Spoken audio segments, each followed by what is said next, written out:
सम्मा सम्बुद्धस्स। नमामि बुद्धं गुणसागरन्तं नमामि धम्मं सुगतेन देशितं नमामि संघं मुनिराज सावकं। नमो बुद्धाय नमो धम्माय नमो संघाय। श्रद्धालु उपासक उपासिका तथा सधर्म प्रेमी महानुभावहरू, आज मिति 2077 साल मंसिर 2 गते मंगलबार बिहानको 9 बजे सदाझै आज पनि हामी फेसबुक लाइभ मार्फत धर्मदेशना लिएर उपस्थित भइसकेका छौं र हरेक बिहान चाहिँ आज पनि देश विदेशबाट यस फेसबुक लाइभलाई हेरिरहनु हुने, फेसबुक लाइभमा जोडिरहनु हुने सम्पूर्ण श्रद्धावन्त उपासक उपासिका, श्रद्धालु उपासक उपासिका तथा सधर्म प्रेमी महानुभावहरूलाई म भिक्षु इमलो श्री सिद्धि मंगल बुद्ध विहार सिद्धिपुर साना गाउँ थसी महालक्ष्मी नगरपालिका वडा नम्बर 6 बुद्ध मार्गबाट मैत्रीपूर्ण न्यानो स्वागत गर्न चाहन्छु। त उपासक उपासिका तथा सधर्म प्रेमी महानुभावहरू, आज हामीले धर्मदेशनाको शीर्षक राखेका छौं बाललीला, बुद्ध जीवनीको बाललीला। यानी कि भगवान बुद्धले बाल्यकालमा कस्ता कस्ता घटनाहरूसँग सामना गर्नु पर्यो, कस्तो कस्तो घटनाहरू घटेर गए भन्ने विषयमा संक्षिप्त रूपमा है विशेष चाहिँ तपाईहरुको भन्ने हो भने एउटा सुन्न लायकको विशेष घटनाहरूलाई चाहिँ हामीले छोड्नुहुन्न। भगवान बुद्धको जीवनमा बाल्यकालमा पनि विशिष्ट घटनाहरू घटे। अब हुन त जन्म हुँदाखेरि नै एउटा विशिष्ट घटना घटेको थियो र त्यो घटना क्रमबाट सुयोधन महाराजले आफ्नो छोरालाई प्रथम बार पुत्र वन्दना गरेका थिए। कालदेवल तपस्वी जस्तो महान ऋषि तपस्वीले पनि भविष्यमा बुद्ध हुने व्यक्ति भनेर थाहा पाइसकेपछि, संसारमा त बुद्ध जन्मेको हो भन्ने थाहा पाइसकेपछि कालदेवल तपस्वीले पनि वन्दना गरेको थियो र त्यही दृश्यलाई सुयोधन महाराजले पनि देखिसकेपछि वन्दना गरेको थियो। नामाङ्करण भयो। सर्व अर्थ सिद्ध गर्न सक्ने सिद्धार्थको रूपमा चाहिँ नामाङ्करण पनि भयो र भविष्यवाणी भयो कि गृहस्थी भावमा बसे भने चक्रवर्ती सम्राट हुनेछ भने, सन्यासी त्यागी भएर गयो भने सर्वज्ञ बुद्धत्व ज्ञान प्राप्त गर्नेछ भनेर कौण्डन्य ब्राह्मणले पनि सिधै एउटै औला ठहराएर बुद्ध नै बन्ने छ भनेर घोषणा गरेको थियो। त राजालाई एक किसिमले खुसी पनि भयो, अर्को किसिमले विस्मात पनि भयो। त कारण किन त भन्दाखेरि सुयोधन महाराजलाई आफ्नो पुत्र सिद्धार्थलाई चक्रवर्ती सम्राट बनाउने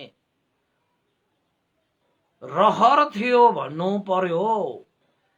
त मेरो छोरा सर्वज्ञ बुद्ध बन्नु आवश्यक छैन, मेरो छोरा चक्रवर्ती सम्राट 2000 द्वीपहरूको 4 महाद्वीपको साम्राज्य खडा गरोस् भन्ने सुयोधन महाराजले चाहेको। त त्यसरी नै बिस्तारै समय चाहिँ बितेर गयो। समय बित्दै जाँदाखेरि एउटा घटना यहाँ प्रस्तुत गर्न लायकको छ र बाललीलामा कस्तो घटना त भन्दाखेरि कपिलवस्तु राज्यमा अहिलेको हिसाबबाट भन्ने हो भने त्यति बेलादेखि यो नेपाल भनेको कृषि प्रधान देश हो भन्न सुहाउँछ यो घटनाले। किन त भन्दाखेरि राजा स्वयं नै आएर हलो जोतेर धान रोप्ने एउटा मङ्गल उत्सव भनेर मनाइन्थ्यो असार महिनाको समयमा। त हरेक वर्ष त्यसरी मनाइने एउटा मङ्गल उत्सव पनि समय बित्दै गइसकेपछि एउटा मङ्गल उत्सवमा एउटा विशिष्ट घटना घटेछ कि साराका सारा मान्छेहरू एउटा ठुलो उत्सवको रूपमा त्यो मङ्गल उत्सव मनाइन्छ, जुन उत्सवमा सारा मान्छेहरू लावा लस्कर सहित राजाले पनि सुनको हलोबाट खेत जोतेर धान रोप्ने एउटा मङ्गल उत्सव थियो। गोरुहरूको सिङमा पनि सुवर्ण सुवर्ण त्यो लेपहरू लगाएर साह्रै नै मनमोहक हुन्थ्यो र त्यो दृश्य। त हलो जुन छ, जुन राजा सुधोधन महाराजले जुन लगाउने जुन हलो छ, त्यो हलो नै तपाईहरूको भाषाबाट भन्ने हो भने सुनले लेपिएको सुवर्णमय थियो रे। अब राजा सुधोधन स्वयं पनि तपाईको किसानै हो कि, र कृषि प्रधान राष्ट्र नै थियो कि त्यो कपिल वस्तु भन्ने राज्य। त त्यति बेला त अहिलेको हिसाबबाट झन् त्यति बेला त तपाईँ सबैका सबै कृषिमा नै निहित हुन्छन्। र कृषि भनेको यस्तो एउटा चाहिँ पेशा हो जुन पेशा साँच्चैकै शुद्ध हुन्छ, परिश्रमी हुन्छ, जुन चिजमा पसिना रगत बगेको हुन्छ, साँच्चै नै प्रशंसा गर्न लायकको हुन्छ कृषि पेशा चाहिँ। जुन पेशामा कुनै पनि हिसाबले हामीले ठग्न सकिँदैन, त्यसमा चाहिँ हामीले अरू अरू पेशामा जस्तो गोलमाल गर्न सकिँदैन। तपाईको मेहनत त त्यसलाई फलाउनको निमित्त चाहिन्छ। बिना मेहनत कृषि चाहिँ असम्भव नै छ। त्यसैले रगत पसिना मेहनत कर्महरू मिसिएको कारणले गर्दाखेरि भगवान बुद्ध स्वयंले पनि कृषि पेशालाई साँच्चैकै प्रशंसा गर्नु भएको छ। र कृषक जो छ, त्यो कृषकहरू भनेको चाहिँ साँच्चैकै यो लोकपाल हो भनेर पनि कतै कतै व्याख्या गरिएको छ। र कृषकहरू नै नभएको भए यो संसार चाहिँ पालिँदैन त, हैन? त्यसैले पनि कृषि प्रधान राष्ट्र कृषि पेशालाई रुचाउने राजा थियो भन्नुपर्छ। त्यसैले हरेक राजाहरूले यो कृषिलाई चाहिँ विशेष महत्त्व दिएर हामीले चाहिँ अगाडि बढ्नु आवश्यक नै छ है। पहिलाका चाहिँ हाम्रो नेपालकै राजा सुधोधन महाराजले कृषिलाई त्यत्रो महत्त्व दिएको थियो, र महाराज स्वयं आएर चाहिँ हलो जोतेर त्यसरी चाहिँ धान रोप्ने उत्सव, जसलाई मङ्गल उत्सव भनेर भनिन्छ। त मङ्गल उत्सवको दिन आयो असार महिनाको समयमा। त त्यसपछि राजाले पनि आफ्नो छोरा सिद्धार्थ कुमारलाई पनि ल्याए। सिद्धार्थ कुमारलाई पनि ल्याइसकेपछि त्यो मङ्गल उत्सव जहाँ चाहिँ सुनको हलोले जोतिन्थ्यो, त सुधोधन महाराज त खेतमा गएर, खेतको बीच भागमा गएर चाहिँ हलो जोत्नु थियो।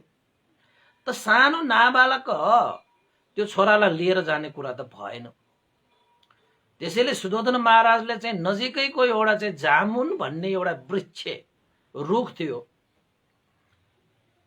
केही सुसारेहरूलाई राजकुमारको जिम्मा दिएर, ल है सुसारेहरू, म चाहिँ अब चाहिँ हलो सुनको हलोले जोत्ने उत्सवमा म चाहिँ सहभागी हुन गए।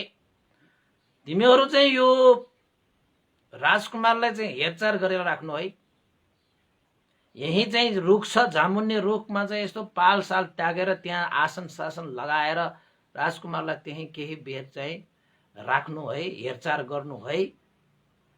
म चाहिँ लागे मङ्गल उत्सव सम्पन्न गर्नको निमित्त। सारा प्रजाहरू, सारा सेना मन्त्री अमात्य जनताहरूको लावा लस्कर मलाई कुरिरहेको छ। त म जान्छु। हस् महाराज, तपाईँ निश्चिन्त हुनुहोस्, राजकुमारलाई हामी हेरचाह गर्नेछौँ भनेर केही सुसारेहरूले चाहिँ त्यो जिम्मा लिए। त राजा गए मङ्गल उत्सवको लागि खेतमा। त त्यतापट्टि मान्छेहरूको लावा लस्कर थियो, त्यहाँ त पुरै जात्रा महोत्सव थियो त। अब भनिन्छ भोज भतेरको पनि त्यहाँ व्यवस्थाहरू गरिन्थ्यो, मान्छेहरू रमाउँथ्यो, खुसी हुन्थ्यो। अब नहोस् पनि कसरी मङ्गल जो उत्सव छ, गोरुहरूको सिङ चाहिँ सुवर्ण चाहिँ लेपिएको छ, हलो चाहिँ सुवर्ण हलो छ। राजाले त्यो हलो जोतिन्छ, मजाले जनताहरू हर्षित भएर जय जयकार गर्छ, सुयोधन महाराज की जय, सुयोधन महाराज की जय। त यतापट्टि तपाईको सुयोधन महाराजले खेतमा गएर हलो जोतिरहेको छ, सुवर्ण हलोले जोतिरहेको छ, यता रमाइलो भइरहेको छ, जय जयकार भइरहेको छ, उत्सव मनाइरहेको छ। आहा, त्यो दृश्य साँच्चै मनमोहक थियो होला। त यतापट्टि त्यो जुन सिद्धार्थ कुमारलाई हेरिरहेका सुसारेहरू पनि यसो अब आफूहरूले चाहिँ जिम्मा त लिइसकेको, राजाले वचन पनि दिइसकेको, तपाईँ निश्चिन्त हुनुहोस् महाराज, हामी हेर्छौँ भनेर भनिसकेको। त बालकलाई हेरिरहेको बेलामा बालक त निदाएछ, सिद्धार्थ कुमार त निदाएछ। त सिद्धार्थ कुमार निदाइसकेपछि उनीहरूले चाहिँ त्यही आसनमै यसो उनीहरूलाई चाहिँ सुताएर भन्नु पर्यो। अब के उनीहरूले के विचार गरे त भन्दाखेरि राजकुमार पनि अब निन्द्रा लागेको छ, अब एकछिन सुत्छ होला, अब हामी पनि अब अरू बेला भए पो यसो उसो हेर्नको लागि हामी बसिरहनु पर्ने, अब त सुतिरहेको छ भने हामी पनि यस्तो एउटा मङ्गल उत्सव वर्षको एकचोटि आउने, त्यो पनि राजा स्वयं प्रत्यक्ष सहभागी भएर हलो जोतेर धान रोप्ने, सारा मान्छेहरूले जे जयकार गर्ने, त्यो अवसरलाई हामी पनि यसो सहभागी भइदिइहालौँ। किन अब चाहिँ राजकुमार त निदाइरहेको छ त, किन हामी यहाँ बसिरहने भनेर सुसारेहरूको एक आपसमा छलफल भएछ। हेर्नुहोस् है, त छलफल भइसकेपछि उनीहरूको एकमत भयो, ए त्यसो भए जाउँ न त, एकछिन जाउँ न त भन्ने कुरा भयो। त्यसपछि बिचरा सुसारेहरू पनि सुयोधन महाराजले त्यो जुन हलो जोतेर जुन उत्सव मनाइरहेको थियो, त्यो सुसारेहरू पनि अब जय जयकार गर्ने, रमाइलो गर्ने, त्यही सन्दर्भ उनीहरू पनि त्यही एकैछिनको लागि भनेर गएकाहरू समय त बिताए त। त्यस्तो रमाइलो भइरहेको समयमा अब समय बितेको पत्तै भएन, बाजुगोपासिका बिचराहरूको समय गएको पत्तै भएन। त समय बित्दै गयो, केही समयपछि त सुसारेहरूको ससँग याद आयो कि हामीले राजालाई यो वचन दिएको थियो कि राजकुमारलाई हामीले चाहिँ हेरचाह गर्छु भनेर चाहिँ हामीले वचन दिएको थियो।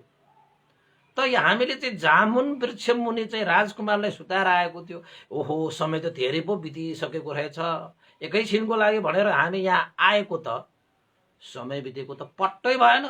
किन समय बितेको पत्तो भएन त भन्दाखेरि पहिला तपाईको पूर्वबाट तपाईको सूर्य उडाउँदाखेरि आइरहेको त, अहिले यसो आकाशमा हेरेको त सूर्य त पश्चिममा पुगिसक्यो त।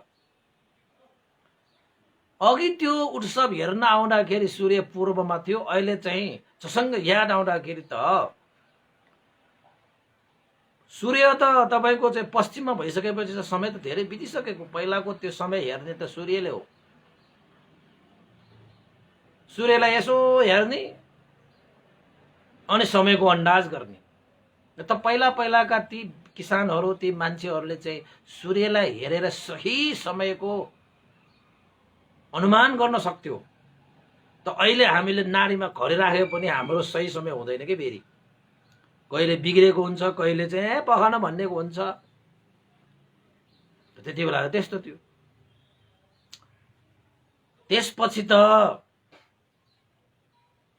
उनीहरूलाई ल समय त धेरै बितिसक्यो बा, राजा त यहाँ चाहिँ हलो जोतिरहेको छ, मान्छेहरू जय जयकार गरेको छ, मान्छेहरू रमाइरहेको छ, कोही भोज भतेर खाइरहेको छ। ओहो, हामी त जिम्मेवार त हाम्रो अर्कै रहेछ त, कहाँ यहाँ हामी भुलिरहेको। ल जाउँ जाउँ, के भयो होला, जामुन वृक्षतिर दौडिनु पर्यो भनेर चाहिँ डकुटेर चाहिँ जामुन वृक्षतिर आएछ।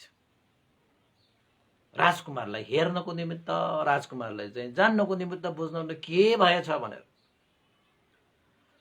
त सुसारेहरूले जब जामुन वृक्ष मुनि दगुडेर आएर हेर्दाखेरि त ती सुसारेहरूको आँखा त खोलेको खोले भयो, अचम्म भयो, आश्चर्य भयो, चकित भयो। के भएको यो? हामीले साँच्चै यो चाहिँ सही दृश्य देखिरहेको हो कि यो चाहिँ सपना हो कि विपना हो? आफूलाई चिमिटेर पनि हेर्न थाले। हो त, यो त विपनै हो त। त यसो हेरेको त उनीहरू आश्चर्य परे। किन आश्चर्य परे त भन्दाखेरि उनीहरूले बिहानको समयमा जामुन वृक्ष मुनि राख्दाखेरि एउटा सूर्यको किरण नलागोस् भनेर त्यही त्यो जामुन वृक्षको रुखको छहारीमा राखेको थियो, छायामा राखेको थियो। त उनीहरूले छोडेर जाँदाखेरि राजकुमार त तपाईको सुतिरहेको अवस्थामा छोडेर गएको थियो। कतै गयो होला, के भयो होला भनेर चिन्ता लिएर आएको मान्छेहरू त अजीब आश्चर्यचकित भए। किन त भन्दाखेरि राजकुमार त जामुन वृक्ष मुनि तपाईको त्यो जुन आसन छ त्यो आसनमा त मजाले पलती कसेर हात बायाँ हात माथि दायाँ हात राखेर तार सिधा पारेर राखेर टाउको सिधा पारेर आँखा चिम पारेर तपाईको चाहिँ ध्यान भावनामा मग्न बसिरहेको थियो, जसलाई बालकहरूले बाल्य अवस्थामा गर्ने ध्यान भावना यानि कि आफ्नो मनलाई एकत्रित पार्नको निमित्त गर्ने समत ध्यान भावना अभ्यास, जसलाई आनापानसति भनेर भनिन्छ। त राजकुमार त श्वास प्रश्वासमा हेर्दै भित्र गएको श्वास, बाहिर गएको श्वास, भित्र गएको श्वास, बाहिर खुट्टाहरू चाहिँ पलेती कसेर बायाँ हात तल दायाँ हात माथि राखी धार सिधा पारेर टाउको सिधा पारेर श्वासमा केन्द्रित भएर त मजाले मानौ एउटा चाहिँ सुवर्ण मूर्ति जस्तो मजाले बालक त्यसरी बसिरहेको देख्दाखेरि त सुसारेहरू त चकित हुने नै भयो। त अर्को चकित के थियो त भन्दाखेरि सबै त्यो रुखका हाँगाहरू चाहिँ पूर्व दिशामा, हाँगाको छाया चाहिँ पूर्व दिशामा गइसकेको थियो। त बिहान जुन बेला चाहिँ सिद्धार्थ कुमारलाई त्यो रुखको छहारी पूर्वतिर हेरिरहेको त्यो छहारीलाई राखेर त्यो छहारीमा राखेर गएको थियो, त्यो छहारी अहिलेसम्म पनि पश्चिम दिशातिर नै त्यो छहारी चाहिँ थियो। त्यही भगवान त्यो चाहिँ सिद्धार्थ कुमारलाई जुन हाँगाले छहारी दिएको थियो त्यो हाँगा यताउता नचलिकन बसिरहेका थिए। त सबै त्यो जामुन वृक्षका हाँगाको त्यो छहारीहरू त पहिला जाँदाखेरि पश्चिममा थियो, अहिले त सबै पूर्वमा परिसकेको थियो। सबै हाँगाहरूको छायाहरू भने चाहिँ विपरीत दिशामा गइसकेको अवस्थामा पनि सिद्धार्थ कुमारलाई छहारी दिइरहेको, शीतल दिइरहेको त्यो जामुन वृक्षको हाँगाको छहारी यताउता नचलिकन अहिलेसम्म पनि सिद्धार्थ कुमार ध्यान भावना अभ्यास गरेर बसिरहँदाखेरि पनि अझै पनि छहारी दिइरहेको थियो। त आश्चर्य भयो, त्यो वृक्षको त्यो हाँगाको छहारी पनि त तपाईको चाहिँ विपरीत दिशामा जानु पर्थ्यो नि त अरू हाँगाहरू जस्तै। तर सिद्धार्थ कुमारलाई छहारी दिएर नै त्यो हाँगा भने यताउता नचलिकन मजाले शीतल दिइरहेको थियो। क्या मजाको दृश्य होला, क्या मजाको दृश्य होला। त सुसारेहरू बालकलाई हेर्नको लागि जिम्मा दिएका व्यक्तिहरू त्यो दृश्य देखेर त अजीब भए। त्यहाँ चिन्ता लिनुपर्ने कुनै विषय नै थिएन, मात्र आश्चर्यचकित र अचम्मित हुनुपर्ने मात्रै विषय थियो। अब राजकुमारलाई केही भएको भए, राजकुमार यताउता गएको भए, राजकुमारलाई कुनै भए अन्तराय गर्मी होइन यताउता भइदिएको भए पो उनीहरूले चिन्ता लिनु पर्थ्यो। त राजकुमार सिद्धार्थ कुमार त त्यहाँ त मूर्ति जस्तै मजाले चाहिँ ध्यान भावनामा लिन्थ्यो। बाल्यकालमा अभ्यास गरेको त्यो ध्यान भावनालाई आनापानसति भनिन्छ। त्यसैले हामीले चाहिँ यो बालकहरूलाई मन चञ्चल हुने भएको कारणले यो बाल शिविरहरू गर्दाखेरि हामीले आनापाना ध्यान चाहिँ गराउनु राम्रो हुन्छ, पक्कै राम्रो हुन्छ। किन भन्दाखेरि बालकहरूको मन चाहिँ चञ्चल हुन्छ नि त। त्यसैले उनीहरूलाई विपश्यना भन्दा पनि पहिला सुरुमा आनापाना सती चाहिँ गराउनुपर्छ, अनि मन केन्द्रित भइसकेपछि विपश्यनामा लाग्यो। त सिद्धार्थ कुमार त्यस्तो अचम्मित दृश्य देखेर सुसारेहरूले राजकुमारलाई चाहिँ बाधा दिएन, किन त भन्दाखेरि ध्यान भावनामा लीन थियो नि त उनीहरू सुसारेहरू गएर चाहिँ अब अचम्म भएको त्यो दृश्य, कसैले देख्न नपाउने, देख्न नपाएको त्यो दृश्य त उनीहरूले सुनेको मात्र थियो कि यो बालक सिद्धार्थ कुमार साधारण बालक हुँदै होइन। किन त भन्दाखेरि जन्मिँदाखेरि नै कालदेवल तपस्वी जस्तोले पनि त्यो वन्दना गरेको यो बालक त साँच्चै आज त त्यो सुसारेहरूले आफ्नै आँखाले देखेपछि डगुडेर फेरि सिधा सुयोधन महाराज कहाँ गए। महाराज महाराज भनेर बिन्ती चढाए। के भयो उनीहरूको चाहिँ त्यो चाहिँ महाराज महाराज भनेर जुन चाहिँ कराउन आइरहेको बेलामा चाहिँ केही भयो कि सिद्धार्थ कुमारलाई भनेर चाहिँ सुयोधन महाराजलाई अलिकति डर भयो। के भयो, केही भयो कि सिद्धार्थ कुमारलाई? त सुसारहरूले के भने त भन्दाखेरि राजकुमारलाई केही त भएको छैन, तर अचम्मित आश्चर्यचकित भएको दृश्य देखे। महाराज तपाईँ पनि हेरिबक्सियोस्, झट्टै हेरिबक्सियोस्। सिद्धार्थ कुमार त बेग्लै पाराको रूप हामीले देखे, मानव स्वर्ण मूर्ति जस्तो बसिरहेको छ। एउटा सानो बालक त्यस्तो बसिरहेको त्यो अवस्था त सिद्धार्थ कुमार पनि कस्तो दृश्य देख्यो होला, कति अचम्मित मानेर मलाई सुनाउन आएका यिनीहरूले भनेर सिद्धार्थ कुमार सुयोधन महाराज पनि त्यहाँबाट चाहिँ डगुडेर होइन हलो जोत्ने त्यो कार्यलाई एकैछिनको रोकेर यताउता होइन मान्छेहरू उत्सव मनाइरहेका छन्, मान्छेहरू रमाइरहेका छन्, यतापट्टि चाहिँ सुसारेहरूले सुयोधन महाराजलाई खबर दिए। त्यति बेला भनिन्छ तपाईको चाहिँ सिद्धार्थ कुमारले त्यति बेला ध्यान बसिरहँदाखेरि उसले के देखे, यो विषयलाई पनि अलिकति म तपाईहरुलाई प्रश्न पारिदिन्छु है। सिद्धार्थ कुमार त्यतिकै ध्यानमा लीन भएका होइनन्, त सिद्धार्थ कुमार चाहिँ निन्द्राबाट बिउजिसकेपछि पलेटी कसेर यसो हेरेको त मान्छेहरूको जमघट त्यहाँ भिरमभिर थियो। गोरुलाई पिटेर त्यहाँ चाहिँ खेत जोतिरहेको थियो। राजाको चाहिँ हलो पो सुनको थियो, अरू मान्छेहरूले पनि जोतेको थियो। त मान्छेहरूले चाहिँ गोरुहरूलाई पिट्नुसम्म पिटेर चाहिँ जोतिरहेको अवस्थामा ती चाहिँ गोरुहरूलाई कति दुःख हुँदो हो राजकुमारले देखेको थियो। त राजकुमारले के सोचे त भन्दाखेरि ओहो मान्छेहरू जति धेरै रमाउँछन् त्यति धेरै यो पशुहरूलाई त दुःख हुँदो रहेछ त। कसैको हाँसो त कसैको चाहिँ आँसो हुँदो रहेछ। द हेर्नुहोस् त आज महोत्सव मनाइरहेको छ, यतापट्टि चाहिँ मङ्गल उत्सव भनेर चाहिँ गोरु जोतिरहेको छ। जति उनीहरू महोत्सवलाई रमाइलो पार्नको निमित्त हलो जोतिरहेको छ, त्यति नै यो गोरुहरूलाई त दुःख भइरहेको छ त। कसैको लागि खुसी, कसैको लागि दुःख भइरहेको छ। ओहो यी गोरुहरूले मान्छेहरूको सुख, मान्छेहरू रमाइरहेको बेलामा, मान्छेहरू हाँसिरहेको बेलामा, मान्छेहरूले चाहिँ रमाइरहेको यस्तो उत्सवमा पनि यी गोरुहरूले चाहिँ सुख पाएन, यिनीहरू दुःख पाए। सिद्धार्थ कुमारको मन चाहिँ करुणा युक्त थियो कि, करुणामय महाकरुणाले युक्त भएको चित्त भएको सिद्धार्थ कुमारको मन। त त्यसपछि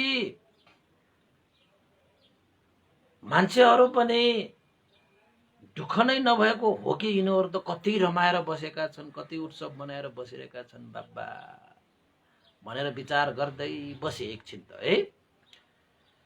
त एकैछिन यसो बस्दै गर्दाखेरि सिद्धार्थ कुमारले एउटा अर्को पनि दृश्य देखे कि त्यो खेतको आली आलीहरूमा कमिलाहरू निस्केका थिए। कमिलाहरू निस्केको बेलामा त्यही कमिलाहरू निस्केको ठाउँमा एउटा त्यो प्वालबाट एउटा छेपारो भन्नु पर्यो, छेपारो जस्तो त्यो प्राणीले ती कमिलाहरू किरा फट्याङ्ग्राहरूलाई आफ्नो जिब्रोले चाप्प चाप्प तासेर ट्याप्प ट्याप्प टिपेर ती चाहिँ किरा फट्याङ्ग्राहरूलाई खाइरहेको रहेछ। अनि यसो हेरिरहे, ओहो बिचरा त्यो किरा फट्याङ्ग्राहरू केही थाहा नपाएका होइन, बलशक्ति नभएकाहरूलाई त यो छेपारोले त खायो त भनेर चाहिँ यसो हेरेर बसिरहँदाखेरि खाएर उसले स्वाद लिइरहेको के थियो, त्यसै समयमा एउटा सर्प आएर त्यो ठुलो सर्पले पनि त्यो छेपारोलाई स्वाप चाहिँ टोकेर त्यो सर्पले त्यो छेपारोलाई खाइदियो। उसले खाइरहेको निलेर चाहिँ स्वाद लिएर चाहिँ बस्न पाइरहेको समयमा नै सर्प आएर त्यो छेपारोलाई पनि निलिदियो। सर्पले त्यो छेपारोलाई निलिरहेको थियो। सिद्धार्थ कुमारले हेरिरहेको थियो, ओहो यसले किरा फट्याङ्ग्रा खाए, यसलाई आएर फेरि सर्पले खाए, ओहो यो सर्पले त ओहो यस्तो छेपारोलाई पनि निलिरहेको छ भनेर चाहिँ हेरिरहेको समयमा आकाशबाट ठुलो चिल उडेर आएर सर्पलाई स्वात टिपेर सर्पले त्यो चिलले त्यो सर्पलाई पन्जाले च्याप्प समाएर चाहिँ त्यो टोकेर ठुगेर त्यो सर्पलाई चाहिँ मारेर खाएको दृश्य पनि सिद्धार्थ कुमारले देखे। त सिद्धार्थ कुमारलाई आश्चर्य भयो, बाबा यो संसारको रीति, यो संसारको नियति कस्तो, निर्बलमाथि बलवानहरूको दबदबा, हेर त कस्तो चाहिँ प्रकृतिको नियम यो हैन। किरा फट्याङ्ग्राहरू जो चाहिँ उफ्री रमाइरहेको छन्, ती किरा फट्याङ्ग्राहरूलाई त त्यो छेपारोले खायो, छेपारोलाई पनि फेरि सर्पले खाए, सर्पलाई पनि फेरि चिलले खाए। त्यो चिल उडेर चाहिँ कतै रुखमा उडेर गए, यसो हेर्छ त एउटा मान्छेले त्यो चिललाई चाहिँ धनुष बाणले ताकिरहेको पनि देखे। त सिद्धार्थ कुमारले पक्कै थाहा पाए अब यो चिलको पनि ज्यान अवश्य जान्छ। त मान्छेले त्यो चिललाई हाने तापनि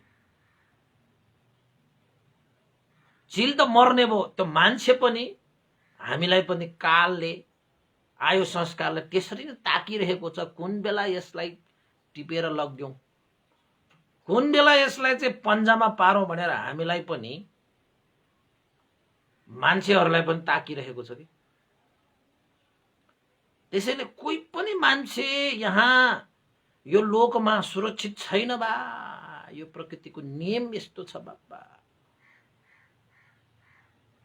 डर लाग्दो पो छ त, यसमा त सुख भन्ने त छैन त भनेर त्यसपछि राजकुमारले भएन बा, यो बाहिरी संसार त अजीबको छ, यो संसारबाट तर्ने कसरी होला भनेर सानो बच्चाले पनि त्यस्तो विचार गरेको थियो रे उपासक उपासिकाहरू। त उपासक उपासिका त्यो चाहिँ सिद्धार्थ कुमारले त्यो दृश्य देखेपछि भएन बा, जता हेरे पनि हैन, अब मान्छेहरू भोज खाइरहेको छ, रमाइरहेको छ, यता चाहिँ गोरुलाई पिटिरहेको छ, यता चाहिँ यस्तो दृश्यहरू देखिरहेको छ, भएन बा, यो बाहिरी संसारले जति हेरे पनि बुझ्न सकिँदैन बा भनेर त्यति बेला सिद्धार्थ कुमारले अनि आँखा बन्द गरे अरे के, तपाईको चाहिँ खुट्टा पलेटी कसेर हात पोको पारेर त्यसपछि आँखा बन्द गरेर भित्रै श्वास प्रश्वास जुन चाहिँ निरन्तर रूपमा चाहिँ यो प्रक्रिया चलिरहन्छ प्राकृतिक रूपमा नै, त्यसपछि सिद्धार्थ कुमारले श्वास प्रश्वासमा हेर्न थाले, जसलाई बाहिर गएको भित्र गएको श्वास, बाहिर गएको श्वास, भित्र गएको श्वास, बाहिर गएको श्वास, आना पाना ध्यान भावनामा सिद्धार्थ कुमार लीन भए। तपाईहरु पनि त्यो श्वास प्रश्वासमा ध्यान गर्नुहोस् है। केही चीज आरमण भएन भने, यदि शरीरमा केही चीज आरमण छैन भने तपाईको यो श्वास प्रश्वास पनि प्राकृतिक आरमण भएको कारणले गर्दाखेरि श्वास प्रश्वासलाई तपाईको चाहिँ मनलाई केन्द्रित गर्ने, त्यसपछि बाहिर गएको श्वासलाई बाहिर गयो भनेर थाहा पाउने, भित्र गएको श्वासलाई भित्र गयो भनेर थाहा पाउने, लामो श्वास भयो भने लामो श्वास भनेर थाहा पाउने, छोटो श्वास भयो भने छोटो श्वास भनेर थाहा पाउने। यसरी चाहिँ श्वास प्रश्वासको चाहिँ जुन प्रक्रिया छ त्यो प्रक्रियालाई निरन्तर स्मृतिले हेरिरहने, स्मृतिले हेरिरहने, स्मृतिले घेरिरहने, क्षणको त्यो बाहिर भित्र भइरहने त्यो श्वास प्रश्वासलाई ध्यान दिएर स्मृतिले हेरिरहने। ध्यान भनेको त्यस्तो। र त्यो श्वास प्रश्वासलाई हेर्दै जाँदाखेरि त्यो श्वास प्रश्वासको कारणले यो शरीरमा के भइरहेको छ, यो मनमा के भइरहेको छ। जसरी प्राकृतिक रूपमा चाहिँ हाम्रो प्राण रहेसम्म श्वास प्रश्वासको प्रक्रिया भइरहन्छ, त्यसरी नै यो प्राण भएको यो शरीरमा, यो मनमा प्राकृतिक रूपमा केही चिज त्यस्तो उत्पन्न भइरहेको, विनाश भइरहेको, उदय भइरहेको, व्यय भएको, उत्पत्ति र विनाश जुन प्रक्रियाहरू चाहिँ यो शरीरमा निरन्तर, जसरी यो जीवनमा श्वास प्रश्वास निरन्तर भइरहन्छ, त्यसरी नै यो शरीर र मनमा पनि विभिन्न आरमणहरू उत्पन्न हुने, विनाश भन्ने निरन्तर रूपमा भइरहेको छ उपासक उपासी। अहिले यो हाम्रो आँखाले पो देखिरहेको छैन त तपाईको हृदयको आँखा खोल्नु भयो भने ध्यान भावनामा यो आँखाको काम छैन त। यो आँखालाई त चिम्म पार्ने हो, त्यसपछि हृदयको आँखा खोल्ने हो, त्यसपछि हेर्ने हो। त्यो श्वास प्रश्वासको कारणले गर्दाखेरि यो शरीरमा के भइरहेको छ, कस्तो भइरहेको छ, केही प्रभाव त भइरहेको होला। किन त भन्दाखेरि श्वास भनेको त प्राण हो, जीवन हो। त यो जीवनको स्वभावलाई, यो जीवनको यथार्थतालाई जान्न बुझ्नको निमित्त श्वास प्रश्वासको माध्यमबाट हामीले चाहिँ यो शरीर र मनलाई चाहिँ निरीक्षण परीक्षण गर्नुपर्छ।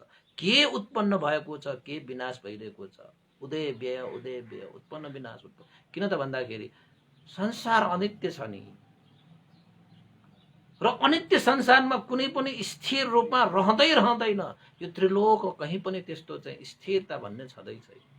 त्यसैले जन्म हुनेहरू मरण हुनै पर्छ, उत्पन्न भएका सबै विनाश हुनुपर्छ, उदय भएका सबै व्यय हुन्छ नै। त्यो यथार्थ स्वभावलाई तपाईले चाहिँ बिस्तारै ध्यान भावना गर्नुभयो भने जान्दै आउनुहुन्छ। अनि अनित्य थाहा पाएपछि त ओहो,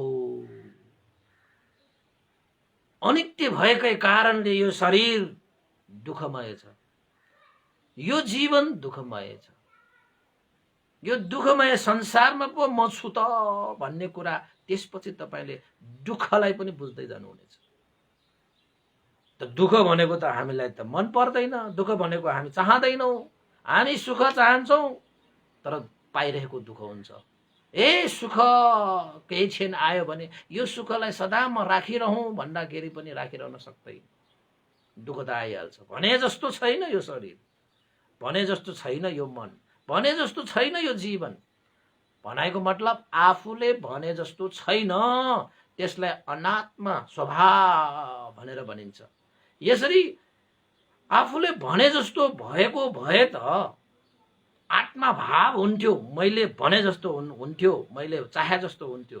तर म मेरो भन्ने भाव त यो शरीर र यो मनमा के पनि छैन, उसकै स्वभाव। जसरी यो श्वास प्रश्वास पनि तपाईको निरन्तर रूपमा हामीले गरेको होइन, हाम्रो बसमा छैन, यो त निरन्तर भइरहनु पर्छ। जब उसले चाहिँ उसको यात्रा रोक्छ तब हाम्रो प्राणै जान्छ। यस्तो स्वभाव भएको यो संसारलाई बुझ्दै जाँदा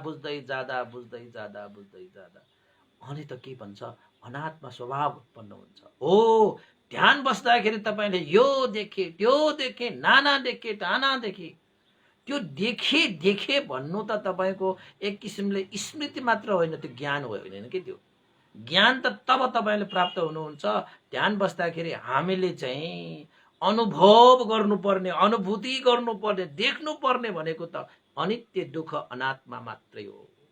अरू जति पनि देखिन्छ त्यो त यो चाहिँ प्राइमरी हो के, त्यो चिजले चाहिँ तपाईँले ज्ञान प्राप्त गर्न सकिँदैन। त्यो त स्मृति वृद्धि गर्नको लागि यो देखेँ त्यो देखेँ भन्नेको लागि एउटा स्मृति बलियो पार्ने मात्रै हो।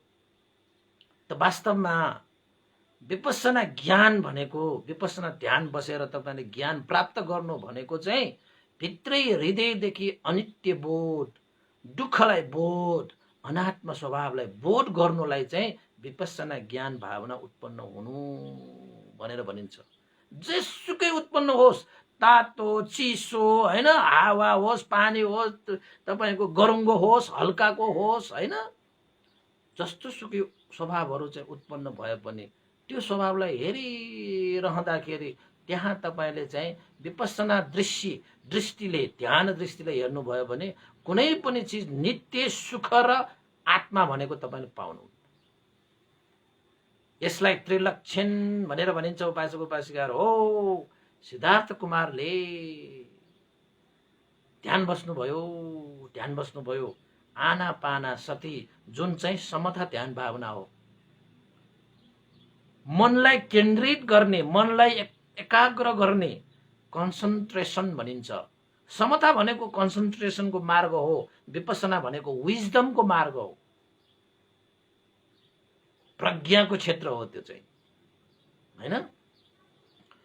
त सिद्धार्थ कुमार त तपाईँको त्यहाँ चाहिँ मजाले ध्यानमा लिन भइरहेको समयमा सुसारेहरूले सुयोधन महाराजले त्यो कुरा सुनाइसकेपछि सुयोधन महाराज त हत्त न पत्त आउँदाखेरि त ए बाबा हो त आश्चर्यको रहेछ त, अचम्मित पार्ने रहेछ त, यो त कहिले देख्न नपाएको, कहिले चाहिँ सुन्न नपाएको दृश्य। आहा, सानो बालक सिद्धार्थ कुमार त मजाले मूर्ति जस्तै बसेर ध्यान बसिरहेको। ल जामुन वृक्षको त्यो रुखको हाँगाको छाया त, छाहारी त सिद्धार्थ कुमारलाई चाहिँ शीतलता दिइरहेको। अरू हाँगाहरू त आफ्नो लयमा गइसकेको थियो त, सूर्यको किरणसँगै रुखको छाहारीहरूको, रुखको छायाहरू त परिवर्तन हुन्छ नि त। तर सिद्धार्थ कुमारलाई जुन जामुन वृक्षको हाँगाले छाहारी दिइरहेको थियो, त्यो छाहारी चाहिँ इकधिक नचलेको के, यताउता नचलेकन शीतलता प्रदान गरिरहेको। त सुयोधन महाराज आश्चर्य भयो, ओहो मेरो छोरा सिद्धार्थ कुमार साधारण पक्कै होइन बा, यस्तो बालक समयमा कसले सिकायो, कहाँबाट सिक्यो, कसरी उसले चाहिँ जानियो, कसरी ध्यान बस्नुपर्छ भने थाहा पायो, उसले कसैले सिकाएको छ उसलाई सिकाउने समय नै छैन। उसलाई त अहिले चाहिँ मैत्री करुणा राखेर पालन पोषण गर्ने हुर्काउने समय हो। त ऊ त यहाँ त के हो त भन्दाखेरि ठुला ठुला मान्छेहरूले गर्न नसकेको कामहरू चाहिँ मजाले ध्यान बसेर चाहिँ मजाले बसिरहेको त्यो दृष्टि देखिसकेपछि सुयोधन महाराजले आफ्नो हृदयलाई थाम्नै सकेन, मेरो छोरा साधारण हुँदै होइन। त्यसैले जन्म हुँदाखेरि नै कालदेवल तपस्वी जस्तो महान ऋषि, महान तपस्वी जसले चाहिँ अष्ट समापति ध्यान लाभ गरेर आकाश मार्गबाट उडेर देवलोकमा सम्म जान सक्ने त्यस्तो चाहिँ साराको पूजनीय ऋषि मुनिले पनि ढोगेको थियो, वन्दना गरेको थियो, नमन गरेको थियो। ओहो, साँच्चै मेरो यो सिद्धार्थ कुमार साधारण व्यक्ति हुँदै होइन भनेर त्यो बेला पनि सुयोधन महाराजले हात 10 औँला जोडेर घुँडाले टेकेर आफ्नो छोरा ध्यान अवस्थामा बसिरहेको आफ्नो सिद्धार्थ कुमारलाई चाहिँ वन्दना गरेको थियो, पञ्चाङ्ग वन्दना, जसलाई दोस्रो 12 पुत्र वन्दना भनेर भनिन्छ रे उपासक उपासिकाहरू। आफ्नो पिता सुयोधन महाराजले आफ्नो छोरा सिद्धार्थ कुमारलाई पञ्चाङ्ग वन्दना गरेको यो दोस्रो 12 हो रे। त्यसलाई बौद्ध साहित्यमा दोस्रो 12 पुत्र वन्दना भनेर पनि उल्लेखित पाइन्छ। एउटा आश्चर्यको विषय त सुयोधन महाराज जस्तो एउटा प्रतापी महाराजमा कुनै घमण्ड थिएन, कोमलता थियो, गुणवान शीलवान व्यक्तिहरूलाई चाहिँ आदर सत्कार गर्ने सुधोधन महाराजको पनि परम्परा थियो। त उसले आफ्नो छोराको जुन अद्भुत दृश्य, आश्चर्यको दृष्टि देखेपछि सुधोधन महाराज थाम्न नसकेर आखिरमा दोस्रो बार पुत्र वन्दना गरे। अब तपाईले विचार गर्नु, सुधोधन महाराजले त्यो स्थानमा वन्दना गरिसकेपछि अरू मान्छेहरूले के गरे होला? के गरे होला? सबैले त वन्दना गरे होला नि त साहित्यमा उल्लेख छैन, एकले वन्दना गरे भनेर उल्लेख त छैन। त राजा जस्तो व्यक्तिले वन्दना गरिसकेपछि अरू मान्छे त्यसै बस्न सकिएला त? सिद्धार्थ कुमार त तपाईको मूर्ति जस्तो चाहिँ सुवर्णमय, मजाले। अब तपाईको छोराछोरीहरू सानो सानो हो, बाल बच्चाको अवस्थामा तपाईहरुको बच्चाहरू चञ्चल हुने तपाईले देखिरहनु भएको छ। त्यसमा त तपाईलाई कुनै आश्चर्य हुँदैन। त तपाईको एउटा सानो नाबालक त आफ्नो छोराछोरी कहिले काहीँ मजाले ध्यान बसिरहेको चाहिँ एकैचोटि तपाईले देख्नु भयो भने तपाईलाई आश्चर्य लाग्छ कि लाग्दैन? अद्भुत लाग्छ, आश्चर्य लाग्छ तपाईलाई। ओहो, मेरो छोरा, मेरो छोरी। त सुधोधन महाराजलाई त आफ्नो छोरा त साधारण व्यक्ति होइन भनेर जन्मिँदाखेरि नै थाहा पाएका। त्यसैले चाहिँ थाम्नै नसकेर दोस्रो बार पुत्र वन्दना गरे उपासक उपासिकाहरू है। त यसरी चाहिँ वन्दना गरेको दोस्रो बारको यो पनि एक किसिमले चाहिँ भगवान बुद्धको बाल लीला अन्तर्गत नै पर्छ उपासक भाइ। यो एउटा घटना पनि विशेष छ, तपाईहरुले चाहिँ बुझिराख्नु पर्छ। भगवान बुद्धको जीवन कालमा घटेको घटना भयो। त यसरी सिद्धार्थ कुमारलाई पालन पोषण गर्नेमा सुधोधन महाराजले मेरो साधारण छोरा होइन, यो सिद्धार्थ कुमार चाहिँ अद्भुत मेरो छोरा भनेर सुधोधन महाराजले पनि आफ्नो छोरालाई पालन पोषण गर्नेमा कुनै पनि कमी कमजोरी गर्नु भएन। सबै सुख दिने आफ्नो छोरालाई, कुनै पनि सुखबाट वञ्चित नगर्ने। उसलाई चाहिने राजकुमार भएको कारणले भविष्यमा त उसलाई चाहिँ चक्रवर्ती सम्राट बनाउनु छ। त्यसैले सुधोधन महाराजले आफ्नो सिद्धार्थ कुमार छोरालाई सुख सहेलका साथ शिल्प विद्याहरू पनि सिक्न पठाए। सानै बालक समयदेखि नै सुख दिने हैन, उसलाई चाहिँ जस्तो उसले चाहन्छ त्यस्तो गर्न दिने। त्यसपछि चाहिँ अब कुनै उसलाई भय अन्तरा नआओस् भनेर चाहिँ हियरिङ गर्ने हैन। सबै थोक गर्दै गर्दै गर्दै गर्दै गर्दाखेरि बालक त बिस्तारै बढ्दै गइरहेको समयमा अब डगुर्ने, यता जाने उता जाने, खेल्ने सक्ने भए सिद्धार्थ कुमार। त उसँग सँगै अर्को राजकुमार पनि उसँग सँगै खेल्थ्यो, जसको नाम देवदत्त थियो। देवदत्त पनि राजकुमार उसँग सँगै खेलेर हुर्केर बढेका। त एक दिन चाहिँ एउटा चाहिँ बाल लीलामा एउटा चाहिँ घटना घटेछ। त्यो घटना पनि साह्रै यो प्रस्तुत गर्न लायकको चाहिँ घटना छ। भगवान बुद्धको जीवन कालमा, सिद्धार्थ कुमारको जीवन कालमा घटेको यो घटना। त एक दिन बगैँचामा उद्यानमा खेल्दै गर्दाखेरि धनुष बाण लिएर खेल्दै गरेका बालकहरू हैन, अब चाहिँ देवदत्त पनि खेल्दै थियो, राजकुमार पनि अब यताउता खेल्दै थियो, डुल्दै थियो हैन। अब तलाउ थियो, उद्यान थियो, चराचुरुङ्गीहरू चिर फुलहरू फुलिरहेका थिए। अब सिद्धार्थ कुमार भने चराहरूसँग खेल्ने, फुलहरूसँग खेल्ने, तपाईको तलाउमा खेल्ने, यताउता उद्यानमा खेल्ने। त ठीक उल्टो त्यो देवदत्तको चाहिँ के थियो त भन्दाखेरि अरूलाई मार्ने, अरूलाई चाहिँ पन्छीहरू उडेर आयो भने मार्न खोज्ने, ढुङ्गाले हिर्काउन खोज्ने अलिकति हिंस्रक स्वभावको थियो। यता देवदत्त हिंस्रक स्वभावको थियो भने यता सिद्धार्थ कुमार चाहिँ पुरै मैत्री करुणाले युक्त भएको, करुणादायी बालक भएर निस्के।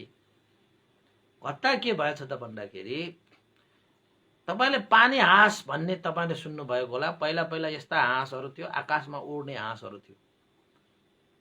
हुन त पानीमा बस्दा हाँसहरू, तर आकाशमा उड्ने हाँसहरू मैले त देखेको छु है। त्यसलाई पानी हाँस भनेर पनि भनिन्छ।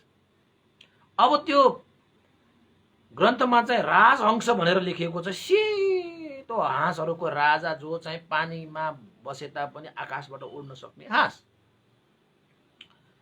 त खेल्दै गर्ने क्रममा चाहिँ आकाशबाट उडेर आएको हाँसलाई देवदत्तले देखेछ। अब उसको चाहिँ चरित्र नै अलिकति हिंस्रक भएको कारणले गर्दाखेरि, स्वभावै अलिकति हिंस्रक भएको कारणले गर्दाखेरि उसलाई चाहिँ आफूले सिकेको त्यो धनुष बाणलाई चाहिँ अभ्यास गरेर चाहिँ मनोरञ्जन लिन चाहने व्यक्ति भएर आयो, निस्कियो।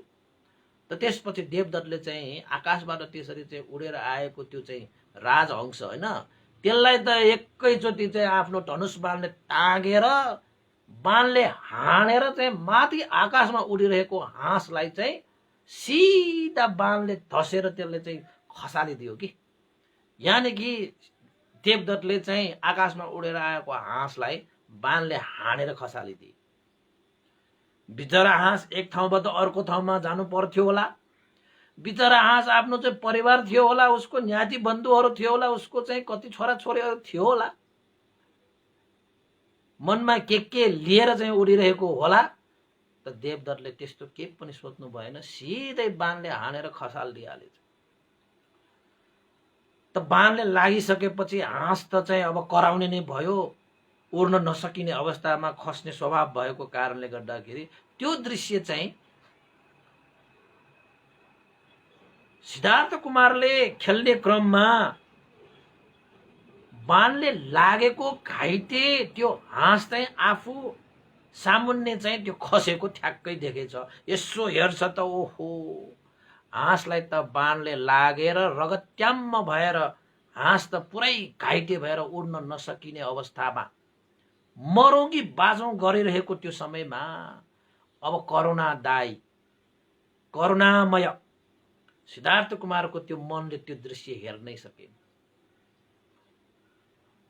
त सिद्धार्थलाई त्यो हाँसप्रति साह्रै दया लागे, करुणा जागे र त्यो हाँसलाई चाहिँ समाए। बिचरा हाँस पनि अब उड्न सक्ने अवस्था थिएन। त त्यो समाएर उसले चाहिँ ओहो, हाँस त रगत्याम्म भए त्यो हाँसलाई उसले चाहिँ छातीमा राखेर जुन चाहिँ त्यो बाण लागेको थियो त्यो बाणलाई चाहिँ बिस्तारै त्यो बाणलाई उसलाई नदुखोस् भनेर सिद्धार्थ कुमारले बाण पनि निकालिदिए। त नदुखोस् भनेर चाहिँ निकाल्दाखेरि पनि हाँसलाई त दुख्यो, करायो। जति जति हाँस छटपटिए, जति जति हाँस कराए, सिद्धार्थ कुमारको मनमा त्यति त्यति करुणा जागे। ओहो, यो हाँसले त कति दुःख पायो। कुनै यो हाँसले कसैलाई दुःख दिएको छैन, कसैलाई हानि गरेको छैन। आज यो हाँसले यस्तो बाणले लागेर मर्ने कि बाँच्ने जीवनको दोसाँधमा उसले चाहिँ जीवन बाँचिरहनु पर्यो। कसले गर्यो यस्तो भनेर चाहिँ सोचिरहेको थियो।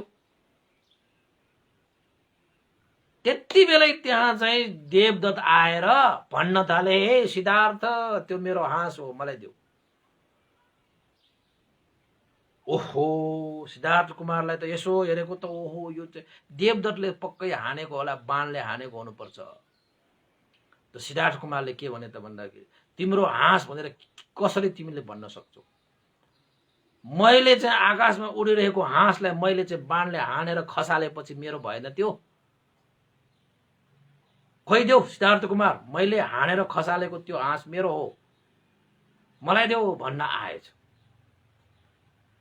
त सिद्धार्थ कुमारले आफ्नो छातीमा राखिसकेको त्यो हाँसलाई त सिद्धार्थ कुमारले दिन मानेन। तिमीले आकाशमा उडिरहेको हाँसलाई बाणले हानेर मार्न खोजेको हो, मार्नको निमित्त तिमीले बाणले हानेर खसालेको हो। तर यो हाँस त मरेको छैन नि, मरेको भए पो तिम्रो हुन्थ्यो त। यो हाँस त बाँचिरहेको छ, त्यसैले तिमीले मार्न खोजेको, मैले त यो हाँसले बाँचेको पाएको, त यो मैले समाएको भएर, मैले लिएको भएर यो हाँस त मेरो हो, म तिमीलाई किन दिउँ? म दिन्न। कसरी म तिमीलाई यो हाँस दिन सक्छु? कसरी तिम्रो हाँस हुन सक्छ यो? त देवदत्तले के भने त भएन, मैले बाणले हानेर खसालेपछि त्यो हाँस मेरो भएन। सिद्धार्थ कुमारको तर्क थियो, तिमीले मार्न खोजेको हाँस हो, मरेको भए तिम्रो हुन्छ, मैले त यसलाई बचाएको हो, त्यसैले यो जीवित छ त मेरै हाँस हुन्छ, म दिन्न तिमीलाई। कहाँ दिन सक्छु? म दिँदैन भनेर चाहिँ दुईजना राजकुमार बीचमा चाहिँ अलिकति वाद विवाद भएछ। मेरो हाँस मलाई देऊ, तिम्रो हाँस कसरी हुन्छ? यो मैले लिएको हो, मेरै हाँस हुन्छ, म तिमीलाई दिन्न। त सिद्धार्थ कुमारलाई यो थाहा थियो कि यो हाँस देवदत्तलाई दिइहाल्यो भने उसले त मारिहाल्छ, ऊ त हिंस्रक छ, उसलाई मार काटमा त रमाइलो लाग्छ। त सिद्धार्थ कुमारको चेतना, सिद्धार्थ कुमारको मन त करुणाले भरिएको, कसैलाई दुःख भएको, कसैलाई पीडा भएको हेर्नै सक्दैन। त अरूलाई जीवन दिने स्वभावको छ सिद्धार्थ कुमार, देवदत्त चाहिँ अरूको जीवन लिने स्वभावको छ। दुईजनामा कति अन्तर थियो। हुन त दुईजना सँगसँगै हुर्किँदै खेल्दै हुर्किँदै बढेका हुन्, तैपनि स्वभावमा चाहिँ आकाश जमिनको फरक त निस्कियो त्यहाँ।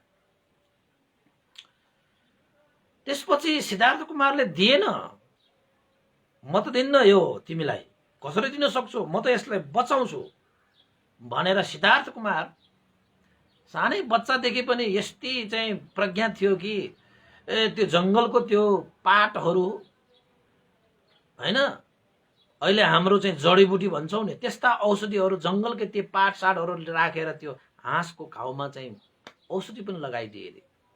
त्यसैले सिद्धार्थ कुमार चाहिँ तपाईँको औषधि उपचारमा पनि विज्ञ नै थियो।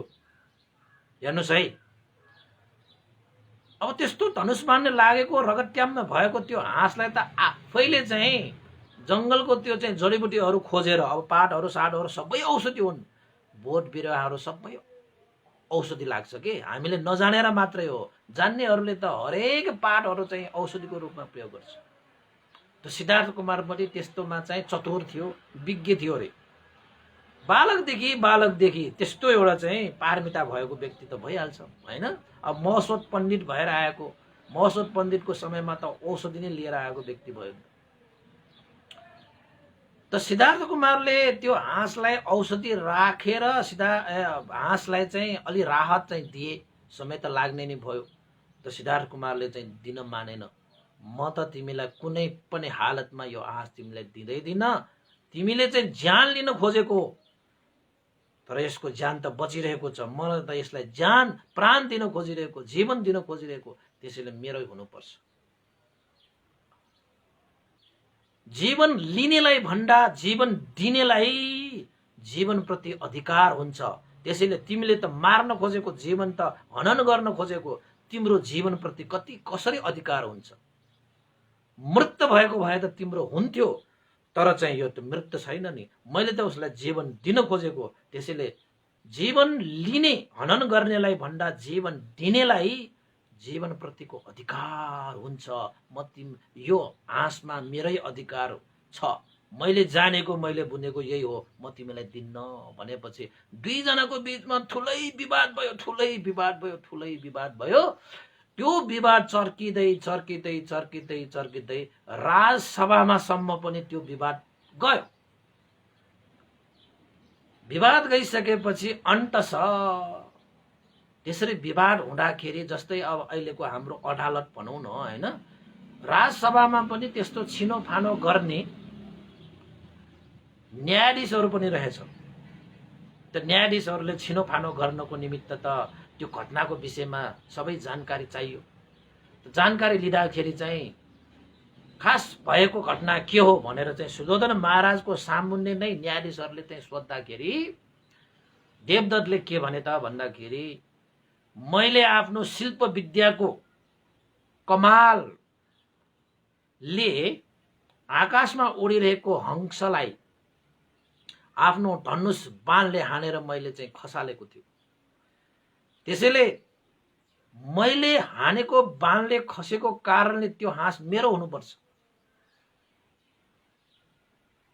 त्यसैले यो हाँस मेरो हुनुपर्छ भनेर मैले चाहिँ न्यायाधीशहरू सामुन्ने म यो घटना प्रस्तुत गरिरहेको छु। त सिद्धार्थ कुमारले के भने त भन्दाखेरि देवदत्तले हंसलाई हानेर मार्नको निमित्त उसले चाहिँ बाणले हानेको हो। यदि मरेको भए उसको हुन्थ्यो, तर चाहिँ मेरो सामुन्ने त जिउँदो हाँस झरेको थियो।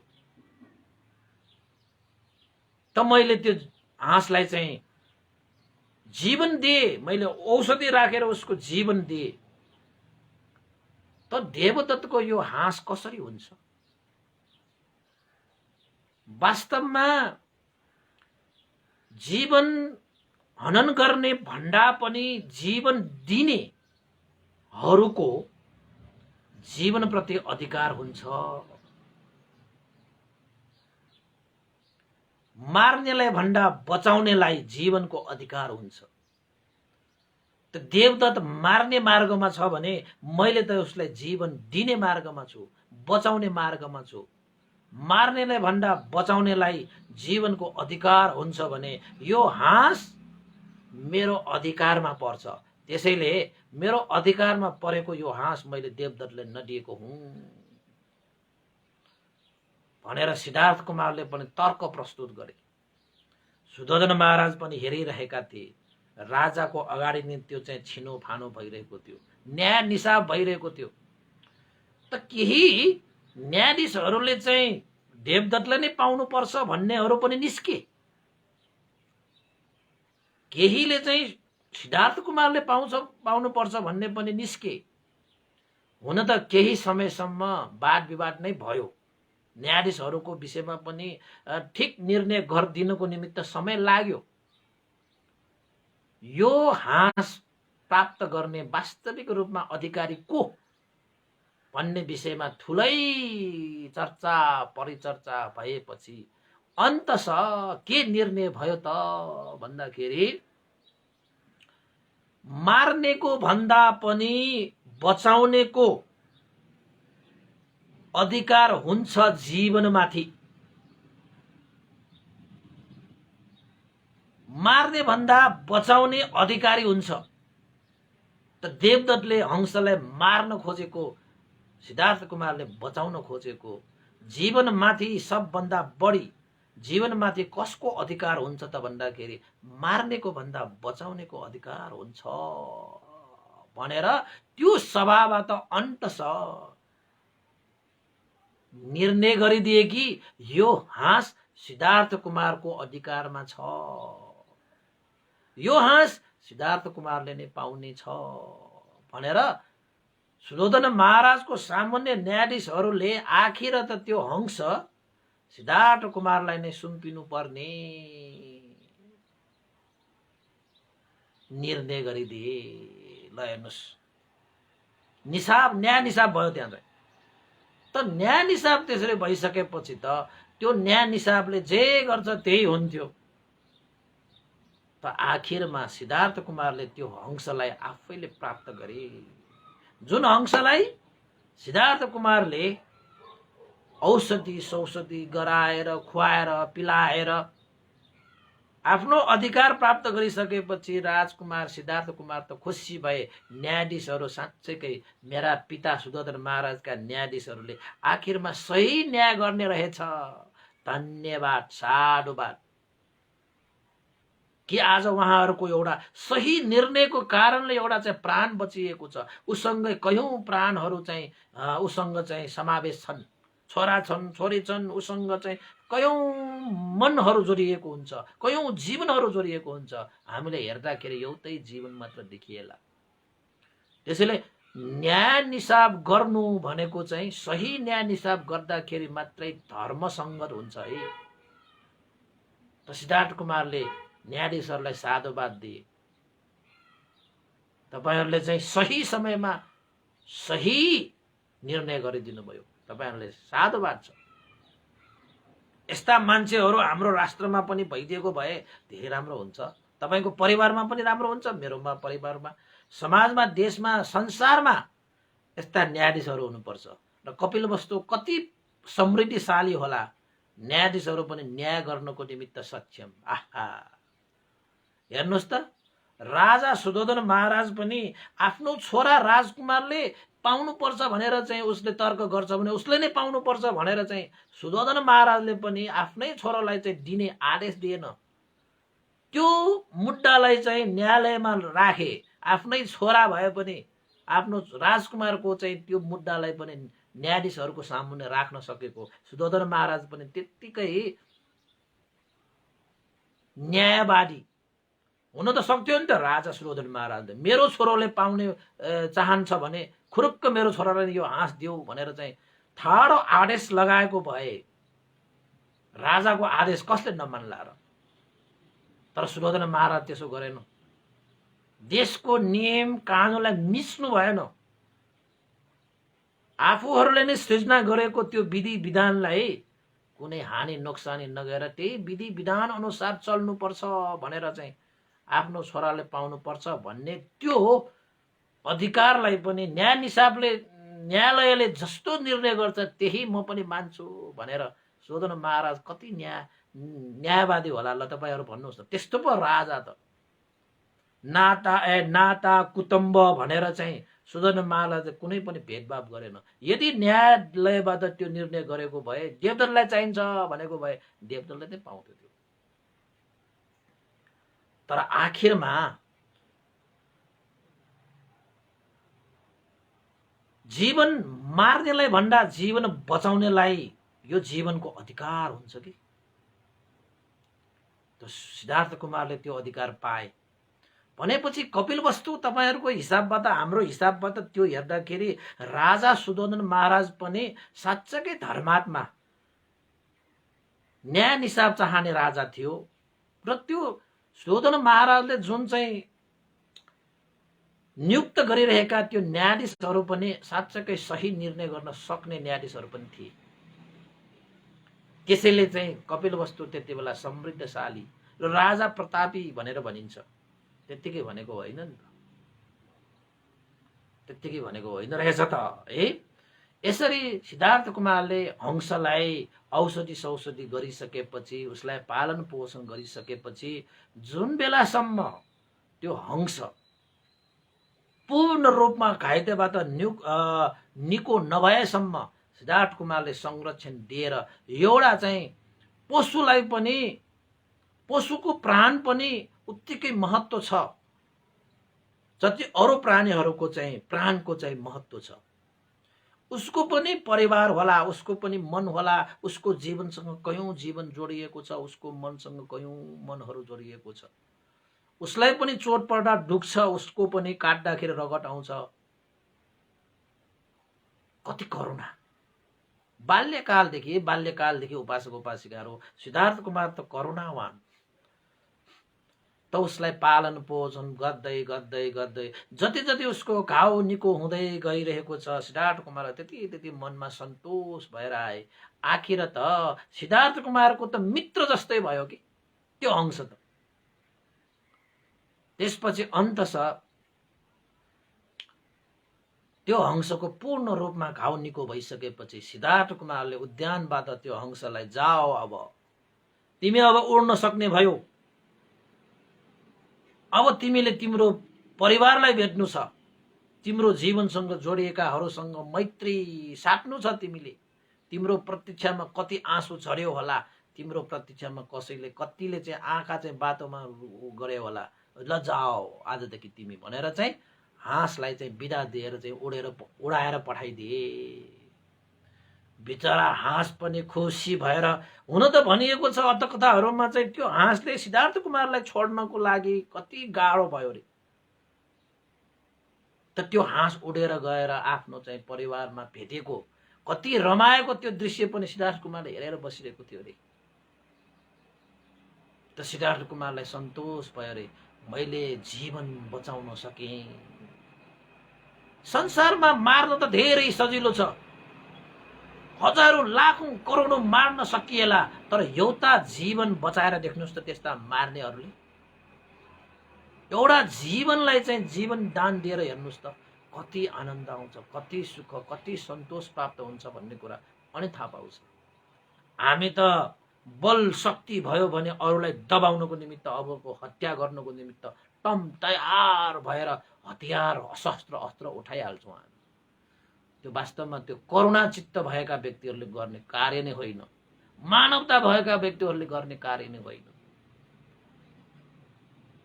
मानवता त तपाईको अरूको लागि जीवन दिने भनेकै मानवता हो के।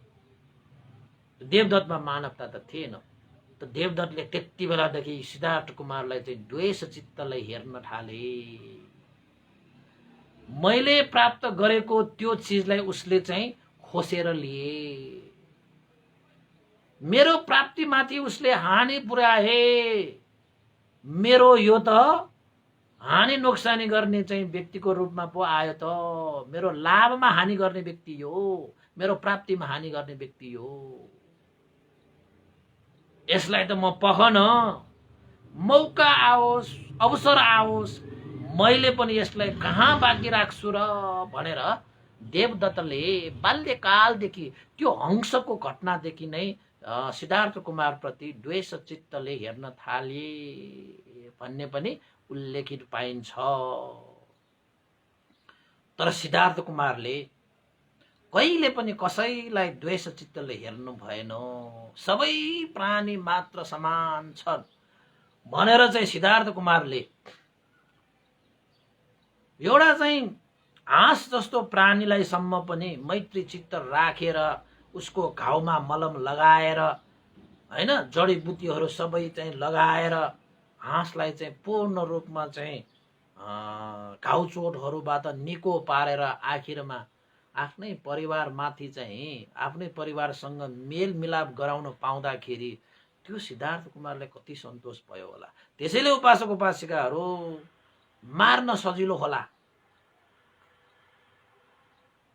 हजारौं लाखौं करोडौं मार्नेहरूलाई कसैको एउटा जीवन बचाएर देखाइदेऊ न भन्यो भने सकिएला।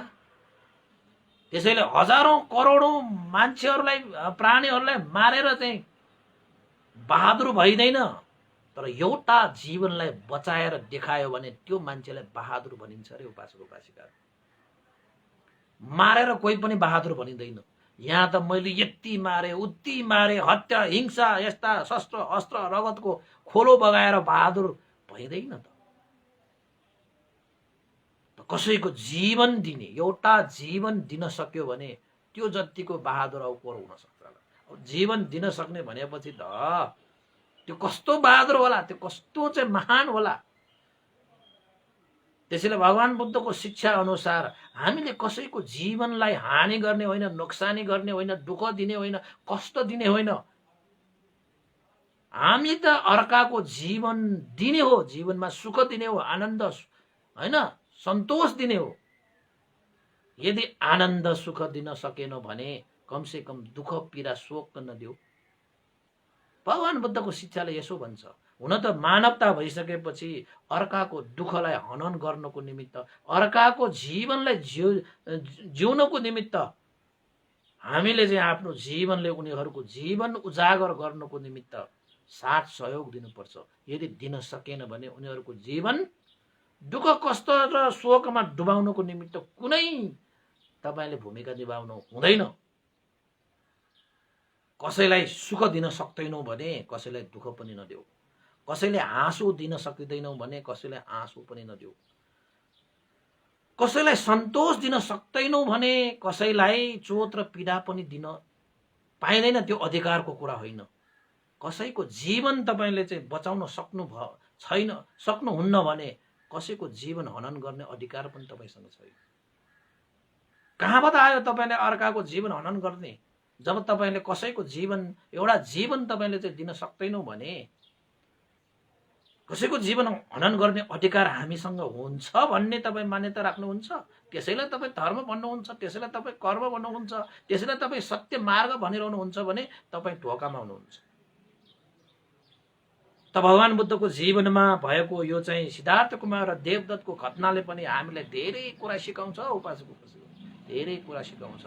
त्यसैले हामीले कसैको जीवनलाई हनन गर्ने बित्तिकै एउटा मात्र जीवन हामीले हनन गरिरहेको हुँदैन। उसँग जोडिरहेका कयौं जीवनलाई पनि हामीले हनन गरिरहेका हुन्छन्। कसैको मन दुखाउँदाखेरि हामीले उसको मन मात्र होइन, उसँग मन जोडिएका कयौं मनहरूलाई हामीले दुखाइरहेका हुन्छौँ। कसैलाई चोट दिँदाखेरि, पीडा दिँदाखेरि कयौंलाई त्यसकै सम्बन्धित व्यक्तिहरूलाई पनि देखिरहेका हुन्छौँ। त सिद्धार्थ कुमारले त्यही कुरालाई थाहा पाएर उसले एउटा जीवन बचाएर, एउटा मात्र जीवन बचाएको छैन, उसँग जीवनसँग सम्बन्धित कयौं उसका परिवारहरूको जीवनमा पनि सुख र शान्ति दिएको थियो। एकचोटि तपाईँ पनि दिएर हेर्नुहोस् न। त्यसैले मैले त धेरै भन्ने गर्छु, जानी अनजानी हामीले कयौं यस्ता चाहिँ अपराध गरे होला, सयौं हजारौं तपाईले चाहिँ दुःख कष्ट हुने कामहरू गरे होला, गलत कामहरू गरे होला। छोडिदिनुस् गइसकेका कुराहरू, विगतका कुराहरू। अब यो वर्तमान समयमा एउटा पुण्यको काम गर्नुस्, एउटा धर्मको काम गर्नुस्। त अझ पनि म तपाईहरुलाई भन्छु, कयौं जीवनहरू हनन गरेर आएकाहरूले पनि छोड्नुस् बितेका कुराहरू। यो वर्तमानमा एउटा जीवन दिएर हेर्नुस्, एउटा जीवन दिएर हेर्नुस्। कति सन्तोष हुन्छ, कति आनन्द हुन्छ। तब तपाईले जीवनको मूल्य, जीवनको अर्थ, जीवनको सार तपाईले पाउनुहुनेछ। अनि भनिन्छ तपाईलाई मनुष्य, अनि भनिन्छ तपाईलाई मानव, अनि भनिन्छ तपाईलाई मनु भनेर। यस्ता जीवन हत्या गर्ने, यस्ता जीवन दुःख दिने, यस्ताले त तपाईको मनुष्यलाई पशुत्वमा लान्छ, मानवलाई दानवमा लान्छ। यस्ता सन्देशहरू त तपाईको चाहिँ सिद्धार्थ कुमारको बाल्य अवस्थामै हामीलाई यस्तो सन्देश दिएको। तपाईलाई सुन्दाखेरि यो हाँसको हो, यो जुन प्रसङ्ग छ बाल लीलाको हो, यो हेर्दाखेरि हामीलाई साधारण लाग्ला, त साधारण छैन है यो बासेको बासिकाहरू। मार्नेलाई भन्दा पनि बचाउनेलाई जीवनको अधिकार हुन्छ। लेखेर राख्नुस्, लेखेर राख्नुस्। यो भगवान बुद्धको जीवनीले हामीले सिक्नुपर्ने विषयवस्तु हो। यो अठकठाचार्य र तपाईको टीकाचार्यहरूले व्याख्या गर्छ यस्तो। त यस्ता कुरा त महर्षि स्यारोले यस्तै व्याख्या गरेको छ। बर्मिज भाषाबाट नेपाली भाषाबाट हाम्रो गुरुवर ज्ञानपुरी भन्टेले उल्टा गर्नुभएको त धर्मचक्र प्रवर्तन सूत्रलाई तपाईले एकचोटि किताब हेर्नुस् न। यस्ता कुरा त कति व्याख्या गरिरहेको हुन्छ। आहा, पढ्दै मजा लाग्ने, पढ्दै मजा लाग्ने के। मजा त मजै छ, त्यो नहुने त कुरै भएन। सन्तोष लाग्ने के, सन्तोष मात्र होइन के, फेरि ज्योति जल्ने के को ज्योति? धर्मको ज्योति। आहा, धर्मको ज्योति अगाडि त यस्ता पाप, अकुशल, क्लेश भनेका चिजहरू त हराएर गइहाल्छ। त्यसैले सिद्धार्थ कुमार बाल्यकालदेखि करुणाचित्त, करुणावान भएको कारणले यो किसिमको एउटा चाहिँ नमुना प्रस्तुत गरे। र बाल्यकालमा चाहिँ ध्यान भावनामा लीन भएको कारणले गर्दाखेरि बाल्यकालबाट नै एउटा के सिक्नुपर्छ त भने आफैले आफैलाई जान्ने, आफैले आफैलाई चिन्ने, आफैले आफैलाई बुझ्ने प्रयास गर्नुपर्छ। त्यो समय भनेको बाल्यकालदेखि गर्नुपर्छ भनेर सिकाएको। अब हामी त के हो त भन्दाखेरि ध्यान बस्नु छ उपासकहरू भन्यो भने त समय नै भएको छैन, बुढो भएपछि बसौँला। धर्म गर्नुहोस् न, कर्म गर्नुहोस् न, उपासक उपासिकाहरू मरेर लानु के छ र भन्थे। हो धर्म गर्नुपर्छ, कर्म गर्नुपर्छ, अहिले समय बाँकी छ, 60 नागेपछि गरौँला। हे उपासक उपासिकाहरू, धर्म देशमा सुन्नु पर्यो, भन्थेहरूसँग दानशील भावनाको अभ्यास गर्नु पर्यो भन्दाखेरि ठिकै छ भन्थे। हो पनि हो, समय मिलाउला नि, अहिले त कमाउने समय छ। अहिले म 1 घण्टा त्यसै बस्यो भने त मेरो हजारौं हजार खाता पो हुन्छ त। 60 नागेपछि गरौँला भन्ने उपासक उपासिकाहरू मैले देखेको छु, भेटेको छु, छलफल पनि गरेको छु। त के थाहा तपाईँ 60 वर्ष बाँच्नुहुन्छ हुन्न, के थाहा? आज मर्छ कि भोलि मर्छ कि ठेगान छैन। 60 वर्ष नै बाँचे पनि त्यति बेलाको समयमा तपाईले गर्छु भनेर भनेको त्यो कार्य गर्न सकिएला कि गर्न सकिँदैन होला। त्यो अवसर जुर्ला कि नजुर्ला, यो शरीरले साथ देला कि नदेला, यो मनले साथ देला कि नदेला, तपाईको सम्पत्तिले साथ देला कि नदेला, तपाईको परिवारले साथ देला कि नदेला, परिस्थितिले साथ देला कि नदेला, त्यो त भविष्यको कुरा के थाहा पाउनु। त्यसैले अहिले वर्तमानमा जुन तपाईँले थाहा पाउनु भएको छ नि, समय छ, साथ छ, सब थोक छ, त गरिहाल्नुहोस् है। पुण्य धर्म यो कर्म भनेको त गरिहाल्नुपर्छ उपासक उपासिका। नत्र भने बुढो भइरहेको बेलामा आफूले मनले चाहेको एउटा हुन्छ, शरीरले चाहेको अर्कै हुन्छ, तालमेल मिलिँदैन। त्यसपछि शरीर र मनभित्र अरूसँग युद्ध गर्ने होइन, आफूसँगै भित्रभित्र द्वन्द्वमा फसेर तपाईँको जिन्दगी ध्वस्त हुनेछ। आफूसँगै द्वन्द्व। मनले त चाहेको एउटा, शरीरले सक्दै सक्दैन, परिस्थितिले दिँदैन। अनि अरूसँग युद्ध गरेर, अरूसँग चाहिँ होइन द्वन्द्व गरेर तपाईँ चाहिँ ध्वस्त हुनै पर्दैन। समयमा तपाईँले गर्नुपर्ने काम गर्नु भएन भने आफैसँग द्वन्द्व हुन्छ, आफैसँग युद्ध हुन्छ, आफै सखाप हुन्छ। अब आफै युद्ध भएको भनेपछि त विजय भएपछि पराजय पनि ध्वस्त त हुन्छ न हुन्छ त। त्यसैले त्यो समय, त्यो परिस्थिति आउन दिनुहुन्न। सिद्धार्थ कुमारको जीवनकालमा तपाईँले चाहिँ यस्ता यस्ता घटनाहरूलाई हामीले चाहिँ मनन गर्यो भने, जानियो बुझियो भने, ओहो सबै सत्व प्राणीहरूलाई चाहिँ मैत्री करुणाले हेर्नुपर्छ, आफैलाई बुझ्नुपर्छ, जान्नुपर्छ। यो जीवन भनेको चाहिँ साँच्चै भन्ने हो भने अधिकार तब हुन्छ जब यसलाई हामीले जीवित राख्छौँ। तपाईँले दानशील भावनाले कुशल कर्म गर्नु भएन भने त यो जीवनलाई त तपाईँले हनन गरिरहनु भएको हो। तपाईँको यो जीवनप्रति अधिकारै हुँदैन। यो जीवन साँच्चै बचाउने हो भने, जीवनलाई जिउने हो भने त मनुष्य भएर जन्मेर चाहिँ तपाईँले दानशील भावनाले कुशल कर्म गरेर तपाईँ बाँच्नु भयो भने मात्र तपाईँले यो जीवन तपाईँले जिएको भयो, जीवनलाई तपाईँले जीवित राख्नु भएको भयो भनेपछि तब मात्र यो जीवनको अधिकारी तपाईँ हुन्छ कि। नत्र भने त तपाईँको यो जीवनप्रति कुनै अधिकार छैन। कि मनुष्य भएर हामी किन जन्मेका हौँ? संसारमा चाहिँ पुण्य धर्म सञ्चित गर्नको निमित्त मनुष्य लोकमा जन्म लिने हो। त पुण्य धर्म भनेको दानशील भावनादि कुशल कर्मलाई सम्पादन गर्ने हो। त त्यो कार्य तपाईँ गर्नु भएन भने तपाईँले जीवनलाई जिएको हुँदैन के, जीवनलाई तपाईँले हनन गरेको भयो र यो जीवनको अधिकारी तपाईँ होइन। साँच्चै यो जीवनको अधिकार तपाईँले लिने हो भने त यो जीवनलाई जीवित राख्नको निमित्त चाहिने कार्य अभ्यास, जसलाई दानशील भावनादि कुशल कर्म भनिन्छ, यस्ता कुरा भन्यो भने त फेरि मलाई दिनभरि आउँछ फेरि होइन। त्यसैले चाहिँ यो जीवन पनि हामीले मेरो जीवन भनेर भनिरहेका छौँ नि, वास्तवमा यो जीवन तपाईँकै हो त? तपाईँकै अधिकारमा रहेको यो जीवन हो कि होइन? पहिला त्यो प्रश्न गर्नुहोस्। यो हाँसको कुरा होइन, तपाईँको जीवनको कुरा हो। यदि हाँस तपाईँले चाहिँ सिद्धार्थ कुमारले पाएको ठिक हो भन्नुहुन्छ भने तपाईँले पनि यो जीवनलाई जीवित राख्नुहोस्। जीवित राख्नको निमित्त त दानशील भावनाले कुशल कर्म गर्नुपर्छ, अनि मात्र यो जीवन जीवित राखेको हुन्छ। त जीवनको अधिकारी भनेको जीवन दिनेलाई हुन्छ, जीवन लिनेलाई हुँदैन। त्यसैले सम्पूर्ण उपासक उपासिकाहरूले आजको यो बुद्ध जीवनी बाललीला तेस्रो भागमा सहभागी भएर धर्म देशना सुन्नुहुने सबै उपासक उपासिकाले धेरै धेरै साधुवाद छ। अहिले तिहार चलिरहेको छ है, स्वन्ती नख चलिरहेको छ। उपासक उपासिकाहरू चाहिँ अहिले कम मात्रामा सुनिरहनु भएको छ पहिला भन्दा है। हुन त यति उपासक उपासिकाहरू पनि 100-150 भन्दा होइन बढी उपासक उपासिकाहरू हुनुहुन्छ। यसको लागि पनि म उपासक उपासिकाहरूलाई निरन्तर धर्म देशनामा जोडिरहनु भएकोले धेरै धेरै साधुवाद दिन चाहन्छु है। अब भन्दैले पनि चाहिँ तपाईँहरूको लागि भनेरै समय निकालेर यो देशना गरिरहेको। हुन त अब मेरो पनि दिदीहरू छन् आज होइन, यद्यपि भाइटिका भनेर गरिँदैन तैपनि अब चाहिँ सबै जमघट भइरहेको बेलामा भन्टे त्यहाँ घरमा गएर तपाईँको दिदीहरूलाई पनि त्रिरत्नको आशीर्वाद दिएर परित्राणहरू लगाएर एक किसिमले मैत्री व्यवहार गरेर उहाँहरूलाई चाहिँ आशीर्वाद दिने, परित्राण पाठ गरिदिने, परित्राण धाव गर्ने चाहिँ मैले गर्ने चाहिँ गरिरहेको छु होइन।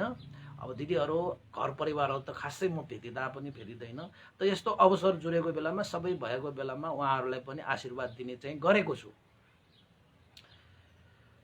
त्यसैले चाहिँ तपाईँहरू पनि त्यस्तै त्यस्तै कार्यमा बिजी भइरहनु भएको होला। हिजो पनि अब कसैले चाहिँ हिजो पूजा गरे, आज पनि पूजा छन् होइन।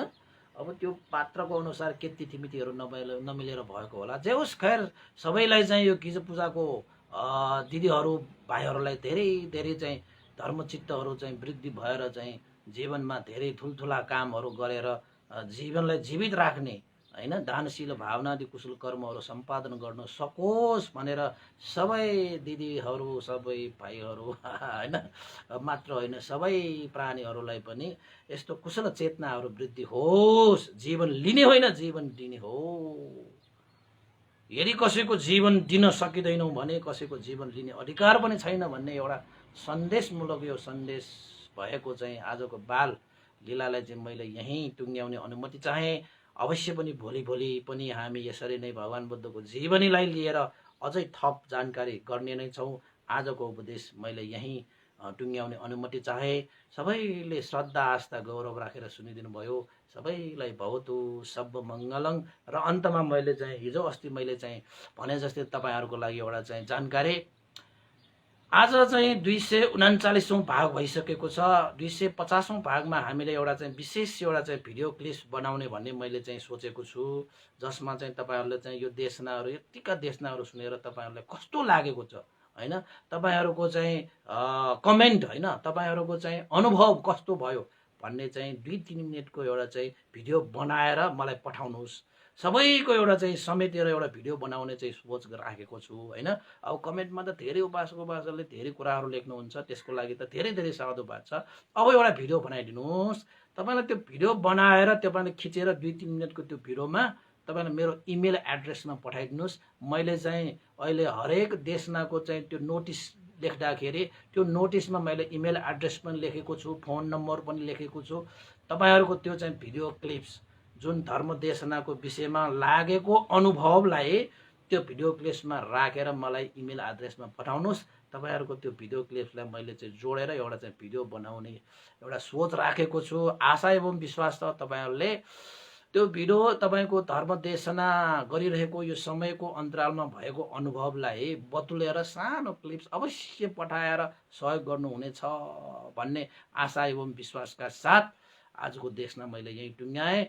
र अन्तमा सम्पूर्ण यो पुण्यहरू हाम्रा गुरुवर ज्ञानपूर्णिक मास्तवीर बन्ते स्याडो पण्डिता विवंश लगाए सम्पूर्ण गुरुजनहरू, तपाईँ हाम्रो उहाँको सबैको ज्ञाति बन्धुहरूको लागि पनि यो पुण्य लाभ होस् भनेर चाहिँ हामीले आशिका गरौँ, अनुमोदन गरौँ। सम्पूर्ण देवताहरू र सम्पूर्ण सत्व प्राणी र अमनुष्यहरूको लागि पनि यो पुण्य लाभ होस् भनेर चाहिँ हामीले चाहिँ आशिका गरौँ। र अन्तमा आज हाम्रा हिजो चाहिँ हाम्रो प्रवेश रत्न साक्य ताहाचलबाट उहाँ दाइले चाहिँ हिजो फोन गर्नुभयो र आज चाहिँ उहाँको भाइ हाल चाहिँ अमेरिकामा हुनुहुन्छ प्रसन्न रत्न साक्य है, उहाँको जन्मदिन परेको रहेछ। जन्मदिनको उपलक्ष्यमा परित्राण पाठ त्यस्तै गरी भोजन दान गर्ने पनि उहाँले श्रद्धा व्यक्त गर्नुभएको थियो आज है। त्यसैले चाहिँ प्रसन्न रत्न साक्य अमेरिकामा हुनुहुन्छ, उहाँलाई जन्मदिनको उपलक्ष्यमा धेरै धेरै शुभकामना। रोग शोक भय अन्तराय विघ्न बाधा दिन दशाहरू नहोस्, उहाँको जीवन उन्नति होस्, प्रगति होस्, जय होस् र भगवान् बुद्धको शिक्षा अनुसार दानशील भावनादि कुशल कर्ममा निरन्तर लाग्न सकी मार्गफल निर्वाण धर्मसम्म पनि लाभ गर्न सकोस् भन्ने जन्मदिनको उपलक्ष्यमा शुभकामना व्यक्त गर्दै र उहाँहरूले चाहिँ आर्थिक सहयोगको रूपमा पनि 3000 आर्थिक सहयोग गर्नुभएको छ। उहाँहरूको भोजन आर्थिक सहयोगलाई चाहिँ बाट चाहिँ आयु वर्ण सुख बल प्राप्त होस् भनेर पनि अनुमोदनका साथ पुण्यानुमोदन गरौँ। भवतु सब मङ्गलम्। इदं नो ज्ञातिनां होतु सुखितावन्तु ज्ञातयो। इदं नो ज्ञातिनां होतु सुखितावन्तु ज्ञातयो। इदं नो ज्ञातिनां होतु सुखितावन्तु ज्ञातयो। एतावता सम्मेहि सम्भतं पुण्यसम्पदं सब्बे देवानुमोदन्तु सम्ब सम्पत्ति सिद्धिया। एतावता सम्मेहि सम्भतं पुण्यसम्पदं सब्बे सत्तानुमोदन्तु सम्ब सम्पत्ति सिद्धिया। एतावता चाम्मे हि सम्भतं पुण्य सम्पदं सब्बे भूतानुमोदन्तु सम्ब सम्पत्ति सिद्धिया साधु साधु साधु भवतु सब मङ्गलम्। सबैको दिन मङ्गलमय होस्, कल्याणमय होस्। सबैलाई साधुवाद।